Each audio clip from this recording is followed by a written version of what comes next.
So I really want to see you guys doing that too. Does anybody have a good couple of transitions for body paragraph number 1? Yeah. Emily, go ahead. One of them that I put was I read that. I read that. Okay. Sorry, was that Emily? I couldn't tell. Yeah. Yeah, it was me. I have my video off because I'm eating cereal. I can't see all of you either. Angelina? When I was reading the closing sentence, the evidence, I saw for example. Okay, good. For example. My brother's in trouble.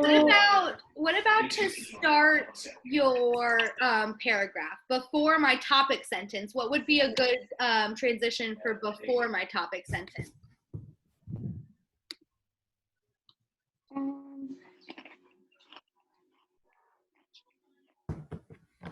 I don't know. So a really easy one is first. Yeah. First, second, third. Oh wait, no, not second, third. Another Christopher, Mr. Transition King over there. What's a transition for a first body paragraph?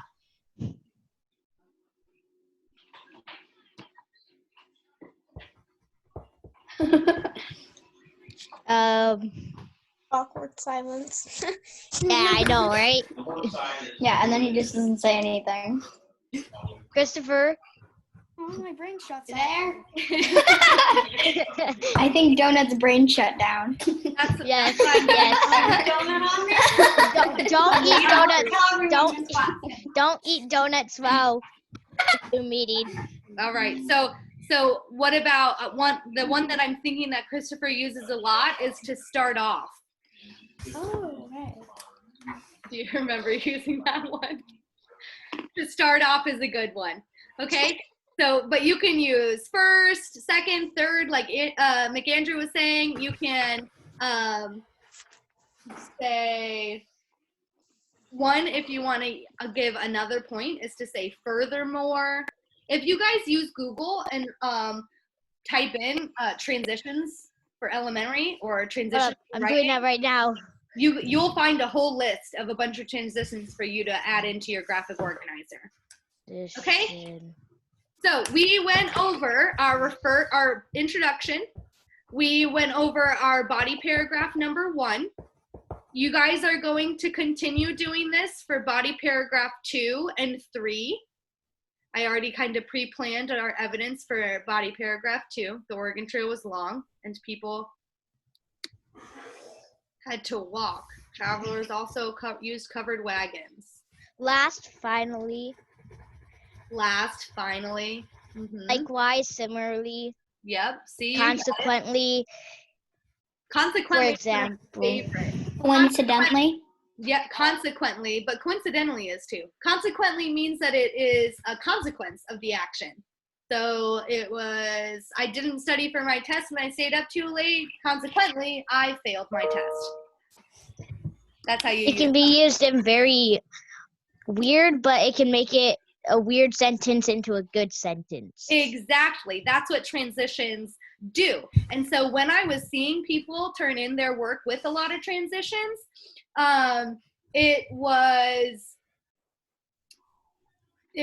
really easy to read. I saw a lot of good writing when we were using these transitions well. Bree, I'm gonna put the graphic organizer on the announcement in Canvas. It's also a lot of places. It was in the discussion board all week.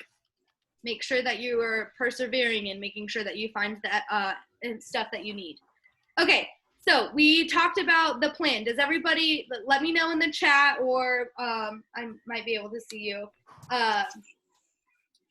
Does anybody need any other explanation on how to fill out this graphic organizer? Nope.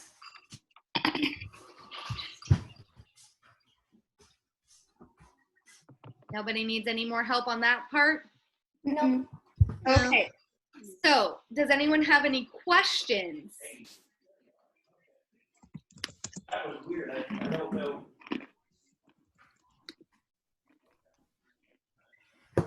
Talia is asking if we can use background information. Are you asking, Talia, if you can use background information from other sites, or is there other sites you're supposed to go to?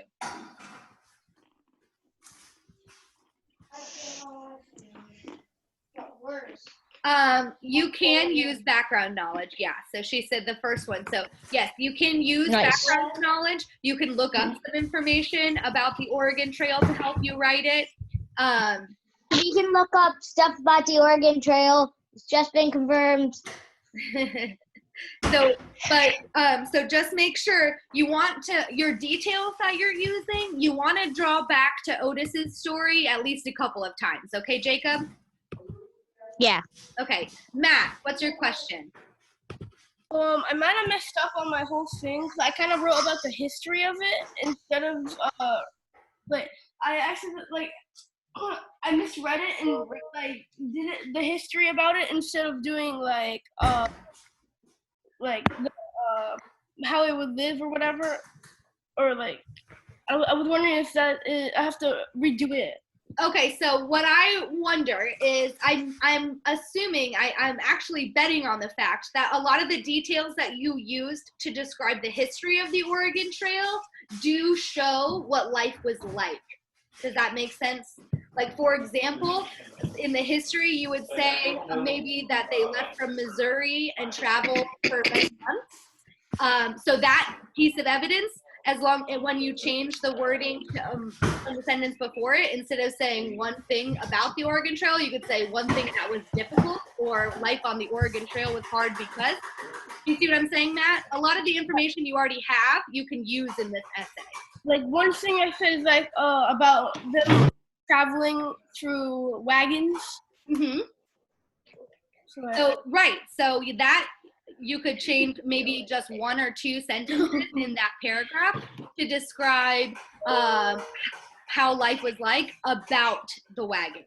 So your paragraph could be they lived in wagons, and then you could still use the same evidence that you had before. Does that help you, Matt? Yes, a lot. So then you just got, so this is some insider information. I guess it's okay since you guys are in our mini lesson. Your entire essay, the entire thing, we are pretty sure it's not going to be, there's not going to be a submission for an entire typed essay. How you're going to be turning this in is in one of your quizzes this week. You have a question that asks you to type one of your body paragraphs. Oh, that's neat. Okay, so as far as we know, that is going to be the main way that you're turning in this piece of writing, is by typing in a very good body paragraph for your quiz. And that body paragraph is going to be graded by your teachers. ELA team is going to be, our teachers are going to be actually looking at that paragraph and reading your paragraph. Yeah, that's why you want to make sure that even though it's talking about a hook and a bridge and all that nonsense, you want to think about how are we writing in school, and I want a body paragraph that's informational about the Oregon Trail. Yes, ma'am. Angelina? So we just turn this into the graphic organizer submit button, but then we use it later on. Exactly. So your assignment from last week was to fill out this graphic organizer and turn that into the Dropbox. Your assignment this week is going to ask you to type in a paragraph into one of your quizzes, and that's how you're turning in the writing portion. So exactly, Angelina, you did this last week, and then you're going to use it again this week. A lot of the things that you guys are doing, is if you were doing this for a very long time, you'd notice that that's the pattern. Is you start an assignment one week, and then you need to use that assignment to do the next part. Okay. The summary was a different assignment. So one of the assignments from last week was a summary of Otis's chapter 3, where you were supposed to talk about the characters and the problems of just Otis's story.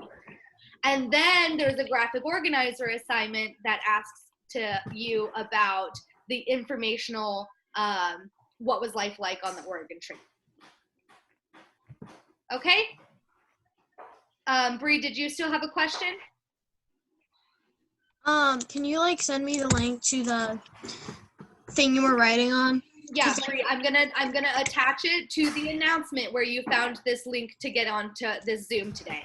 So once we get off of here, go back to that announcement, and in a little bit, I will have it'll be a link to the PDF that you just saw, and then I can take a picture maybe of this example. I'll see what I can do. But if you don't find it in the announcement, which it will be there, it's also in the reading questions discussion board. Whenever people ask questions about documents that you need, teachers are more than likely going to have posted that in the discussion. Make sure you're scrolling through the previous threads of the discussion in those boards to make sure your question was answered already. Because there's a lot of resources in there because you guys have asked a lot of questions, which is awesome. Okay, any other questions about the graphic organizer? I see you. But I think we're gonna get off of here in only 5 minutes. So does